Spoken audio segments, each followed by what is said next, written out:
Iran এবং ইসরায়েলের যুদ্ধে সবাই যখন আমেরিকার পক্ষ নিয়েছিল, ঠিক তখনই উত্তর কোরিয়ার প্রেসিডেন্ট রেগে গিয়ে যুক্তরাষ্ট্রের এমন হামলাকে গুন্ডামি বলে আখ্যা দিয়েছিলেন। শুধু তাই নয়, ট্রাম্প ও নেতানিয়াহুকে কোনো রকম তোয়াক্কা না করেই ইরানের পাশে থাকার আভাসও দিয়েছিলেন কিম জং উন।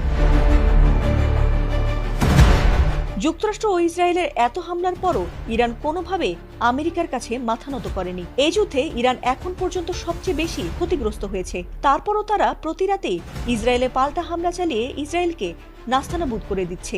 এছাড়া ইরান কড়া ভাষায় জানিয়ে দিয়েছে যে এই যুদ্ধে চরম মূল্য দিতে হবে ট্রাম্পকে। তাহলে কি ইরানের কাছে পারমাণবিক অস্ত্র রয়েছে, নাকি তাদের বন্ধুরাষ্ট্র উত্তর কোরিয়া গোপনে তাদের সহায়তা করছে? কেউ যদি তেহরানকে সহযোগিতা নাই করে থাকে, তাহলে ইরান কিভাবে দীর্ঘস্থায়ীভাবে যুদ্ধ চালিয়ে যাচ্ছে?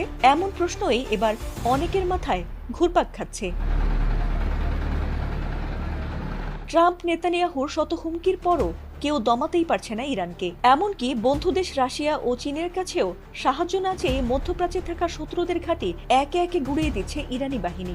তবে ইরান কোনো আনুষ্ঠানিক সাহায্য না চাইলেও তাদের আধুনিক ও শক্তিশালী সব মিসাইল দিয়ে গোপনে সাহায্য করে যাচ্ছেন উত্তর কোরিয়ার সর্বোচ্চ নেতা কিম জং উন। আর এমন জল্পনাই চলছে সবখানে। সেই জল্পনার মাঝেই নিজেদের গোপন মিসাইল সিটি এবার প্রকাশ্যে আনলো ইরান। আর গত কয়েকদিন আগে নিজের দেশ উত্তর কোরিয়ায় অত্যাধুনিক মিসাইল পরীক্ষা করেছেন কিম জং উন। আর তাতেই জল্পনা বাড়ছে যে কিম জং উন কি আবার ইরানকে মিসাইল দিচ্ছেন।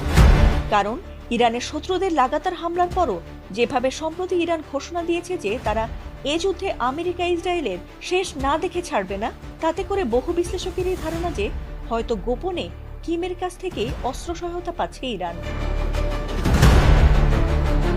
কোনো মুসলিম দেশকে সেভাবে পাশে না পেলেও ইরানের পাশে রয়েছে রাশিয়া, চীন ও উত্তর কোরিয়া, যারা কিনা নিজেরাই পরমাণু শক্তিধর দেশ।